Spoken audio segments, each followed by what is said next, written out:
बरे झाले, शेवटी आपला घटस्फोट झाला. अर्ध्या तासापूर्वीच मंगेश आणि शीतलचा घटस्फोट झाला होता.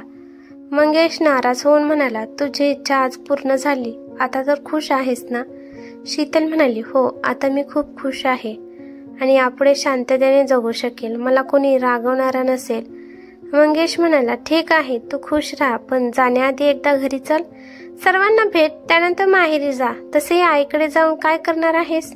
आई तर तशाही आजारी असल्यामुळे झोपून असतात. शीतल म्हणाली, बरं ठीक आहे, आज शेवटचे तर मी येऊ शकते. मंगेश म्हणाला, मग चल ना, स्वरा आणि शिव सुद्धा तुला पाहून खुश होतील. ती म्हणाली, तसे स्वरा आणि शिव तर मला कालच भेटून गेले आहेत, पण ठीक आहे, तुम्ही म्हणत आहात तर येते घरी. त्यानंतर मंगेशने त्याच्या कारचा पुढचा दरवाजा उघडला आणि शीतल गाडीत बसल्यानंतर बंद केला. गाडीमध्ये बसल्यानंतर दोघे एकमेकांशी अजिबात बोलले नाहीत. दोघेही आपापल्या विचारात हरवले होते. मंगेश पासून घटस्फोट घेतल्यानंतर शीतलला खूप छान वाटत होते.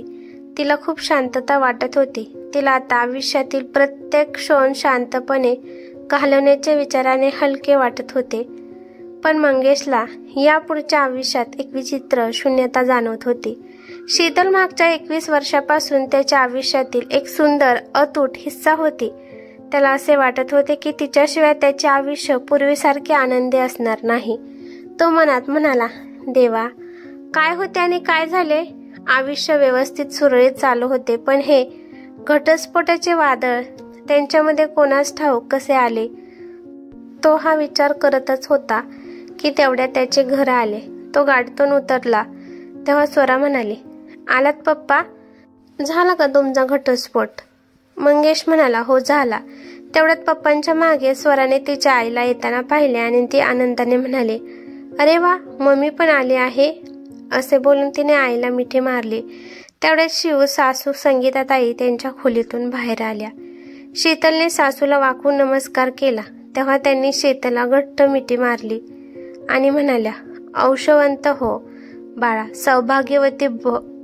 पुढचे शब्द त्यांच्या घशातच अडकले होते. कदाचित त्यांना वाटले की आता शीतलला आशीर्वाद देणे निरर्थक आहे. संगीताताई म्हणाल्या, चल शीतल, हातपाय धुवून घे आणि जेवणाच्या टेबलवर ये, मी जेवण वाढते. शीतल म्हणाली, तुम्ही एकट्या काय कराल? चला, मी सुद्धा येते किचनमध्ये.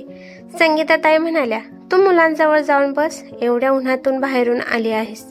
शीतल म्हणाली, नाही आई, मी ठीक आहे, तुम्ही बाहेर जाऊन बसा, मी सर्वांना जेवण वाढते. माझे फक्त मंगेशसोबतचे नाते संपले आहे, तुमच्या सोबतचे नाही. चला, तुम्ही बाहेर जा, मी जेवण वाढते. चला चला, जा बरं पटकन. घटस्फोट झाल्यानंतर शीतलला घरातील कामे सांगायला संगीताताईंना संकोच वाटत होता. हे तिला समजत होते. त्यामुळे तिने संगीताताईंना खांद्याला पकडून स्वयंपाकखोलीतून बाहेर पाठवले आणि स्वतः स्वयंपाकखोलीमध्ये थांबली. त्यानंतर सर्वांसोबत जेवण केले. शीतलच्या मनामध्ये सतत विचारांची शृंखला चालू होती. आता शीतल तिच्या छोट्याशा घरात आईसोबत शांत आणि आरामदायी जीवन जगण्याचा विचार करत होती. ती मनात म्हणाली, देवाने मला अप्रतिम लेखन कौशल्य दिले आहे. याचा उपयोग करून मी दिवस रात्र नवनवीन विषयांवर लेखन करेन. कारण याआधी रात्रंदिवस मंगेश सोबतच्या भांडणामुळे तिचे मन आणि मेंदू निस्तेज झाल्यासारखे वाटायचे. त्यामुळे लेखनात ती स्वतः बेस्ट देऊ शकत नव्हती. शीतलचा यूट्यूबवर कौटुंबिक कथेचा चॅनल आहे. त्यावर आता 20,000च्या पुढे सबस्क्राईब सुद्धा झाले आहेत. मंगेश पासून विभक्त होण्याच्या काळात तिने त्यावर चांगले काम केले आहे. त्यांचा मुलगा, मुलगी आणि काही जवळचे मित्र जे तिचे उत्तम समीक्षक होते, त्यांच्यामध्ये ती एक उत्कृष्ट लेखिका होती. ज्याने कोणी तिची कथा वाचल्या होत्या तो तिचे खूप कौतुक करायचा आणि हे मंगेश पासून वेगळे होण्याच्या काळातच शक्य झाले होते. मृतपाय वैवाहिक आयुष्याच्या नावाखाली तिचे रचनात्मक जणू बोथट झाली होती. घटस्फोटानंतर आता ती आपल्या पूर्ण क्षमतेने त्याला धार देईल आणि खूप छान लिखाण करेल असा ती विचार करत होती. तेवढ्यात स्वराने तिला विचारले, आई, आता पुढे काय करण्याचा विचार आहे तुझा? शीतल म्हणाली, अगं बाळा, खूप काम करायचे आहे. त्या यूट्यूबच्या चॅनेलला चांगला प्रतिसाद मिळत आहे. सोशल मीडियावर त्याची पब्लिसिटी आणखीन वेगाने करायची आहे. स्वरा म्हणाली, वाव, एक्सेलंट मम्मा, बरोबर बोलत आहेस तू. खूप छान, ऑल द बेस्ट. चला आता तू बाबांसोबत चेस खेळ.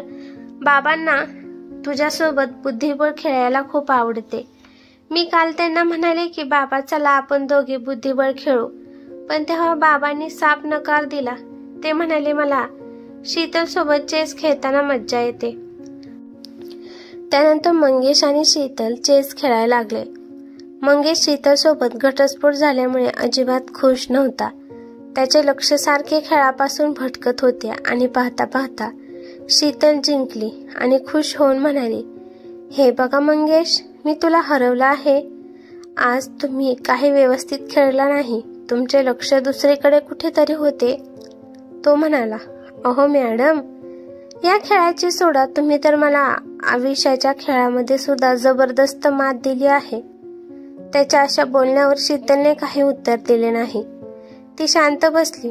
खेळ संपल्यानंतर काही वेळाने शीतल तिच्या माहेरी निघून गेली. माहेरी पोहोचल्यानंतर तिने कपडे बदलले आणि आईच्या खोलीमध्ये वाकून पाहिले तर आई नेहमीप्रमाणे झोपलेली होती. तेवढ्या तिच्या फोनची रिंग वाजली. तिने पाहिले तर अमेरिकेमध्ये राहणाऱ्या तिच्या चुलत बहिणीचा फोन आला होता, जी वयाने तिच्यापेक्षा 8 वर्षांनी मोठी होती. फोन उचलल्यानंतर ती म्हणाली, काय ग शीतल, मंगेश कसा आहे? तुम्ही दोघे कधी अमेरिकेला येण्याचा प्रोग्राम बनवा ना. खूप वर्ष झाली तुला आणि मंगेशला पाहून. यावर शीतल म्हणाली, माझा त्याच्याबरोबर घटस्फोट झाला आहे. आता मी एकटीच कधीतरी तुझ्याकडे येईल. तिचे बोलणे ऐकून तिची बहीण म्हणाली, काय म्हणालीस? घटस्फोट झाला आहे? अगं शुद्धीवर तर आहेस का?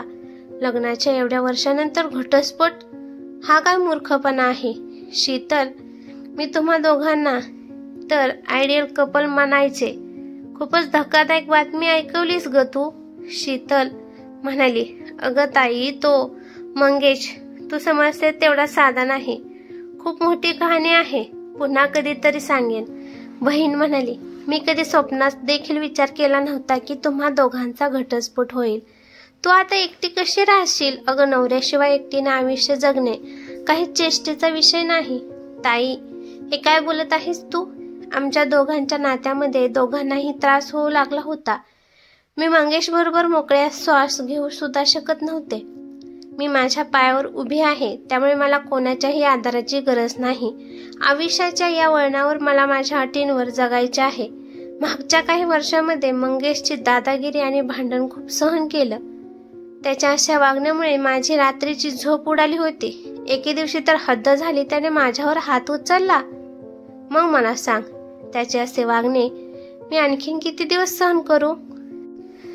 ती म्हणाली, हे बघ शीतल, लग्न म्हणजे भावला भावलीचा खेळ नाही की जेव्हा मर्जी वाटेल तेव्हा किंवा मनात आले तेव्हा नाते तोडून टाकावे. अगं कोणत्या नवरा बायकोमध्ये वाद होत नाहीत म्हणून कोणी टोकाचा निर्णय घेतला नाही. बहिणीचे बोलणे ऐकून शीतलला राग आला. ती म्हणाली, ठीक आहे ताई, आता मी फोन ठेवते. कधी भेट झाली तेव्हा मी तुला डिटेलमध्ये सर्व काही सांगेन.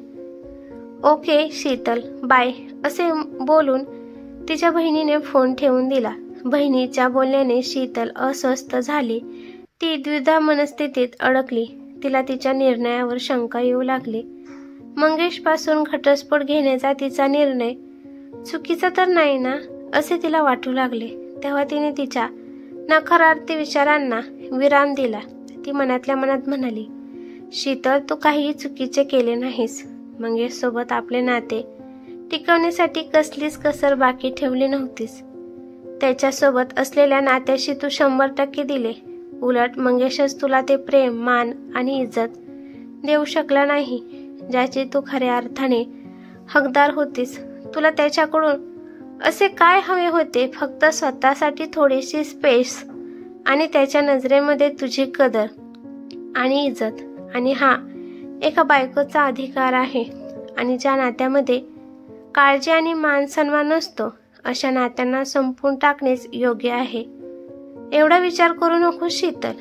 तू त्याला घटस्फोट देऊन काहीही चुकीचे केलेले नाहीस. हा घटस्फोट त्याने स्वतःने मुलांच्या मर्जीने घेतला होता, पण तरी सुद्धा मनाच्या एका कोपऱ्यात कुठेतरी तिला सलत होते.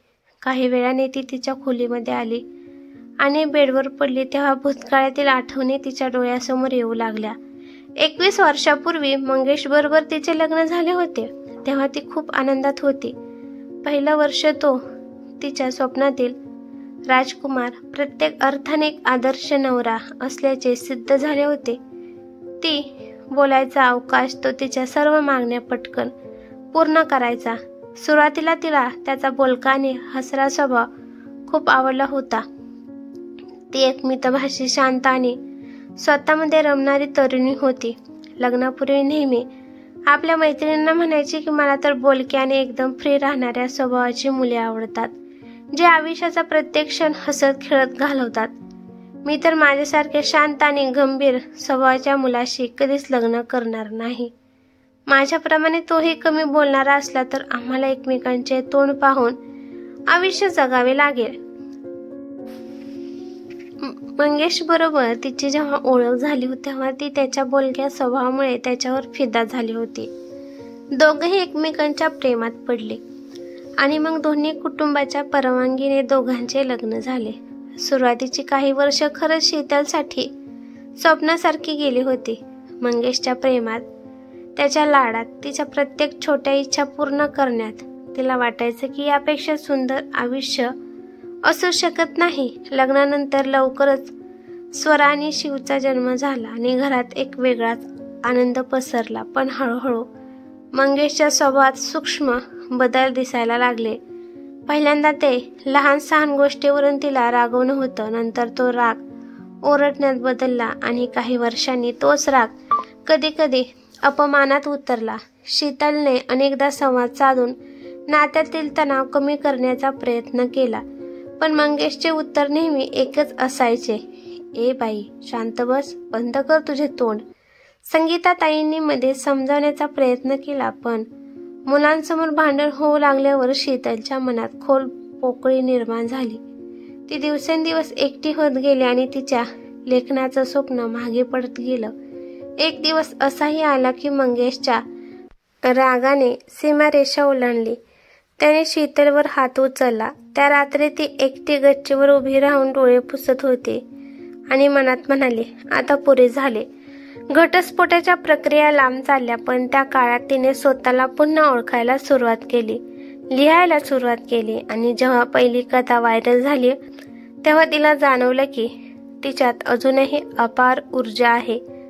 फक्त ती चुकीच्या नात्याच्या साखळ्यांमध्ये अडकली होती. आता कोर्टातून बाहेर पडून माहेरी परतल्यावर बहिणीसोबतचा संवाद तिच्या मनात घुमत होता. एकटी कशी राहशील? कारण तिच्या माहेरी फक्त तिची आई होती, तीही अंथरुणाला खिळलेली. पण एकटी कशी राहशील या प्रश्नाचं उत्तर शीतलला आता स्पष्टपणे माहित होतं. ती एकटी नाही, तर तिचं लिखाण तिच्या सोबती होतं. स्वरा आणि शिव तिचा अभिमान होते, तिची खरी ताकद होती. दुसऱ्या दिवशी सकाळी शीतल चहा घेऊन लॅपटॉप समोर बसली. कथेचं पहिलं वाक्य टाईप करताना तिच्या चेहऱ्यावर एक शांत, आत्मविश्वासपूर्ण हास्य होतं. ही कथा एका स्त्रीच्या स्वतःला शोधण्याच्या प्रवासावर आधारित होती आणि तिला ठाऊक होतं की ती कथा फक्त कागदावर नाही तर तिच्या आयुष्यातही घडत आहे. त्या काही दिवसात मंगेश मात्र अस्वस्थ झाला होता. घरात शीतलची उपस्थिती नसल्यामुळे सगळं घर रिकामं भासत होतं. सकाळी नाश्ता करताना, चेसचा बोर्ड उघडताना किंवा मुलांशी गप्पा मारताना त्याला तिची उणीव जाणवत होती. हे मी काय केलं? फक्त राग, हट्ट आणि अहंकारामुळे आयुष्यातील सगळ्यात जवळची व्यक्ती गमावली. तो मुलांकडे बघून म्हणायचा, तुमच्या आईला कधी वेळ मिळाला तर घरी बोलवा, तिला सांगा मला बोलायचं आहे. पण स्वरा आणि शिव फक्त हलकसं हसून म्हणायचे, बाबा खरंच आई खूप चांगली आहे. तुम्ही एकत्र राहिलात तर पुन्हा वाद होतील तुमच्यात. आम्हाला आईचा अभिमान आहे, ती आता तिचं स्वप्न जगते आणि आम्हाला तिचा आत्मविश्वास खूप आवडतो. हे ऐकून मंगेशला कळत होतं की मुलं आता आईच्या बाजूने उभे आहेत आणि मनात कुठेतरी सलणारा पश्चाताप त्याला झोपू देत नव्हता. दुसरीकडे शीतल रोज नवं लिहित होती. नवी स्वप्न विणत होती. तिच्या डोक्यात सतत नवी पात्र, नवे कथानक, नवी वळण आणि प्रत्येक शब्दासोबत ती स्वतःला अधिक मुक्त वाटत होती. त्या रात्री कथा लिहून झाल्यावर शीतलने मोबाईल चार्जिंगला लावला आणि मंगेशचा एक फोटो हातात घेतला. क्षणभर भूतकाळाच्या आठवणी डोळ्यासमोर तरळल्या. पहिलं प्रेम, लग्न, मुलांचा जन्म, आनंदी क्षण आणि नंतरचे तणाव, वाद, अश्रू. पण लगेच तिने एक दीर्घ श्वास घेतला. तोपर्यंत तिचा मोबाईल वाजला. फोन मंगेशचा होता. त्याने म्हटले, हॅलो शीतल, माझ्या चुका माफ करशील का? मी माझी वागणूक बदलण्याची तयारी केली आहे. मुलांसाठी आणि आपल्या प्रेमासाठी मला एक संधी दे. त्याचे शब्द खऱ्या भावना दर्शवत होते आणि तो खरीच बदलून तयार असल्याचे दिसत होते. त्याच्या मनाच्या हळहळ भावना ऐकून बायको विचार करू लागली. तिला मुलांसाठी आणि कुटुंबासाठी विचार करावा लागला की तो खरंच बदलला आहे का? पुन्हा विश्वास ठेवण्यायोग्य आहे का? काही वेळानंतर तिने त्याला एक संधी देण्याचा विचार घेतला. दोघे मुलांसह हळूहळू पुन्हा जवळ आले. प्रेम, माफी आणि विश्वासाने त्यांचे आयुष्य पुन्हा रंगून नवे आनंदाचे क्षण सुरू झाले. आता त्यांना जाणवलं की चुकीनंतरही खरी माया आणि कुटुंबासाठीची जबाबदारी हृदयात जागृत राहते. खरा आनंद पैशात किंवा वस्तूमध्ये नाही, तो आपल्या कुटुंबासोबतच्या क्षणामध्ये असतो. एकत्र असणे, हसणे, जेवणे आणि मुलांच्या हसण्यामध्ये सहभागी होणे. जिथे प्रेम आणि साथ असते तिथेच मनाला शांतता आणि आनंद मिळतो. मोठे घर किंवा भव्य वस्तू नसल्या तरी आपले कुटुंब असेल तर जीवन खरे सुख अनुभवते. कथा आवडल्यास लाईक, शेअर करा आणि अशाच नवनवीन कथा ऐकण्यासाठी चॅनेलवरती नवीन असाल तर चॅनेलला सबस्क्राईब करायला विसरू नका. धन्यवाद.